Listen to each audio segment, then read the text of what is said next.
Kelas teknis ya di PNS itu yang pertama adalah rhythmical initiation. Itu di PPT sudah ada baca sendiri manfaatnya, detailnya, gitu ya, ada baca sendiri. Indikasinya untuk apa itu ada. Dimana konsep utamanya rhythmical initiation itu adalah pemberian PMS secara bertahap,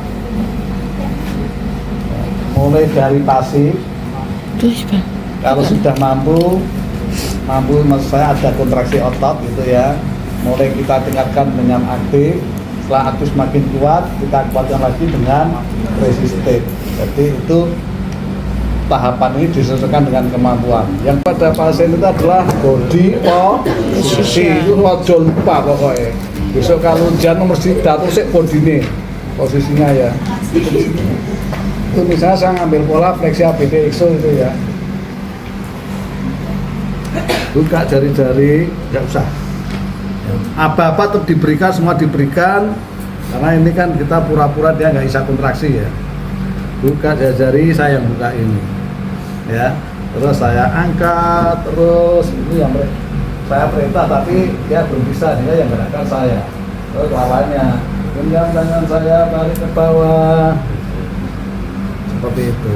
Buka jari-jari, tarik ke atas, genggam tangan saya, tarik ke bawah seperti itu. Itulah namanya rhythmical initiation alias teknik pumping up. Pompa itu semakin lama semakin tinggi tekanannya gitu. Nah, kompleks ini semakin tinggi tekanannya. Kemudian teknik kedua adalah initiation contraction. Ya tadi udah bisa pasif, akhirnya aktif, resisted gitu ya, itu mudah. Repeated kontraksi itu kontraksinya diulang. Kapan pengulangannya? Nah, ini perlu dipahami. Pada kasus kelemahan otot, orang bergerak itu belum tentu dia bisa mulus seluruh LGS. Ini gitu ya. Mungkin pada LGS tertentu dia mulai lemah, mulai nggak kuat gitu. Nah, fase di mana dia kekuatan menurun itu kita kasih stimulus ekstra. Stimulus yang diberikan tadi berupa restretch, diulur pagi, itu ya Mbak ya. Jadi contohnya kamu gerak begini nanti polanya ya. Buka jari, yuk angkat. Ini mulai lemah, terus saya kasih restretch. Terus angkat kuat. Iya, angkat kuat. Iya, bagus. Gerakan saya, tarik bawah, tarik kuat. Terus tarik sana lagi. Nah, tarik kuat. Stop dulu. Gerakan saya, tarik ke atas. Terus. Tarik ke atas terus. Tarik kuat, Mbak. Jangan dulu. Tarik kuat. Ya. Terus tarik kuat. Iya, itu ya. Itu pemberian stretch. Yang ketiga, stretch reflex. Stretch reflex itu diberikan awal, tujuannya didapatkan elongated state, posisi panjang, seperti kolor. Kalau semakin dipanjangin dia semakin tinggi daya tariknya, gitu kan? Sama otot ini juga jaringan yang punya sifat elastis, sehingga kalau saya posisikan panjang nanti narik itu dia lebih kuat. Itu harapannya. Maka diposisikan elongated state, contohnya ini ya. Kan dulu seperti ini.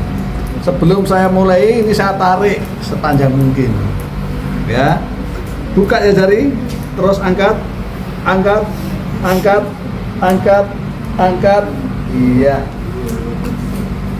Gerakan saya tarik bawah, terus. Ya, Anda lihat perangkat ini, karena selama proses ini dia tak straight terus. Itu adalah teknik stretch reflex. Berikutnya adalah combination of isotonic.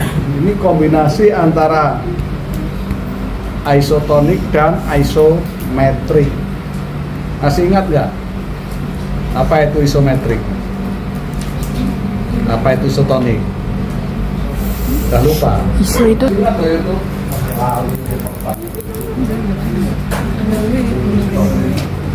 nggak berubah. Jadi ukuran panjang pendeknya maksudnya.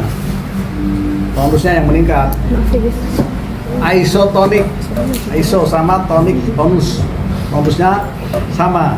Yang berbeda apa? Ukurannya. Bisa memanjang atau memendek. Kalau memanjang namanya eksentrik, kalau memendek namanya konsentrik.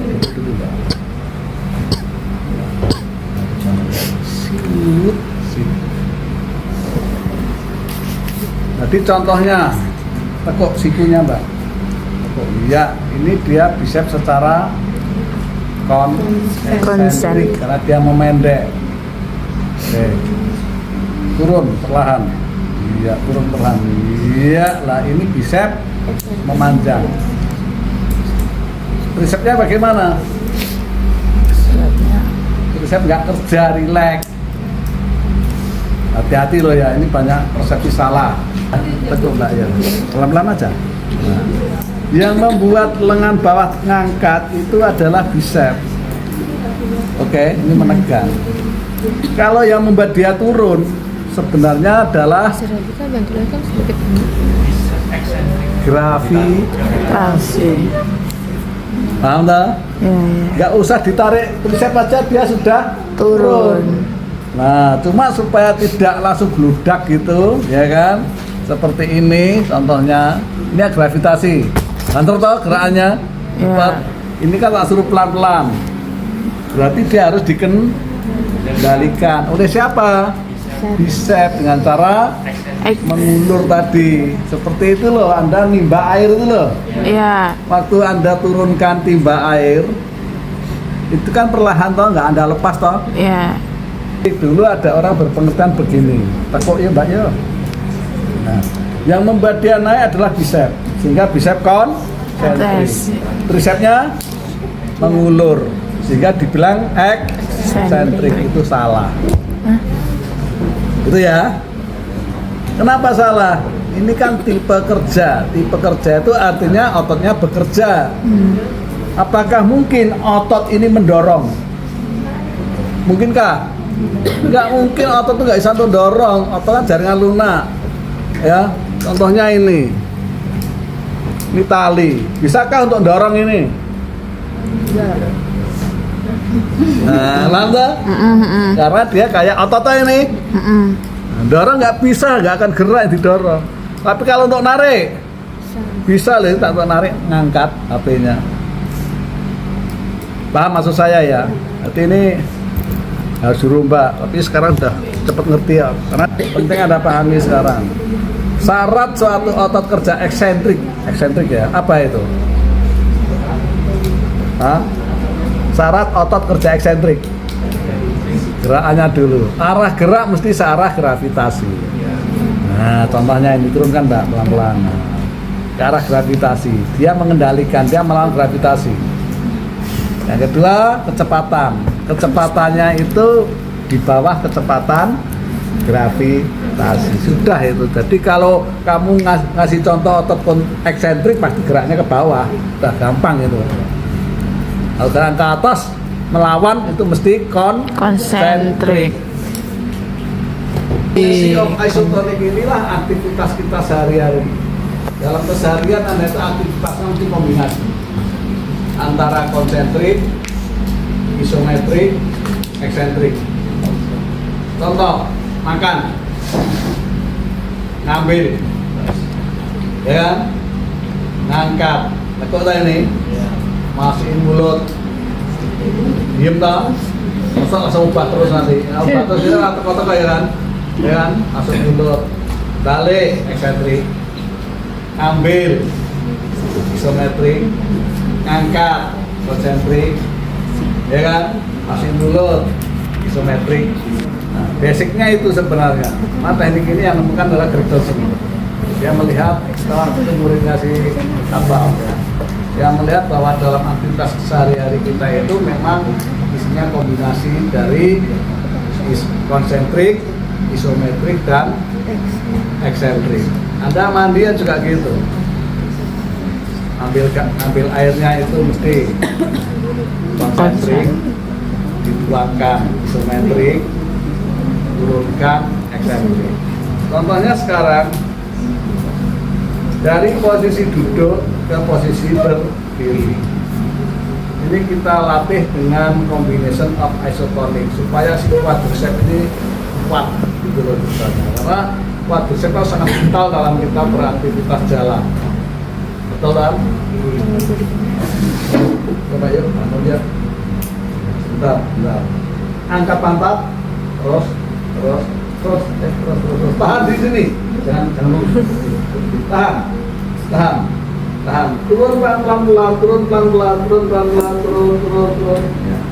Jadi dia naik tak kasih tahanan ke bawah. Dia statik tak kasih tahanan ke bawah. Dia turun tahanan juga ke bawah. Kita selalu diagonis, posisinya saya itu diagonal. Nah, karena PNF itu posisinya diagonal. Itu ya, maka saya posisinya di samping belakang. Itu tidak di samping atau di belakang, tengah-tengahnya dulu. Saya coba kita ulangi. Angkat pantat, terus tahan di sini, tahan turunan pelan-pelan. Contoh lain ya. Contoh lain. Bangun yuk. Terus. Stop dulu. Tahan di sini. Tahan saja. Tahan. Turun. Bangun. Tahan di sini, berat ya. Tahan, turun. Nah, ini penguatan otot. Timing for emphasis. Nah, ini menggunakan konsep overflow reaction. Nah, kemarin waktu kita bicara brainstorm udah tak jelasin ya, bahwasanya perkembangan tumbuh kembang itu dari proksimal ke distal. Jadi pada gangguan otak yang akan mengakibatkan kelainan otot itu nanti menguatnya itu bukan dari distal ke proksimal, tapi dari proksimal ke distal. Nggak mungkin tangannya masih layo, jari-jarinya udah bisa gerak-gerak, itu nggak mungkin, malah menakutkan nanti. Ya, maka bahunya dulu bisa gerak. Nah, dari itulah maka bagian proksimal ini bisa kita gunakan untuk penguatan bagian distalnya. Ya, berarti contohnya nanti kalau saya mau nguatin siku menggunakan otot bahu, berarti Anda pakai pola yang ditekuk atau diluruskan, kan gitu contohnya. Kemudian tangan saya angkat, terus tekuk siku kuat, tekuk kuat, ada lihat bahunya dia, tekuk terus, ngangkat terus sampean. Nah, cara saya menggunakan otot bahu. Itu ya.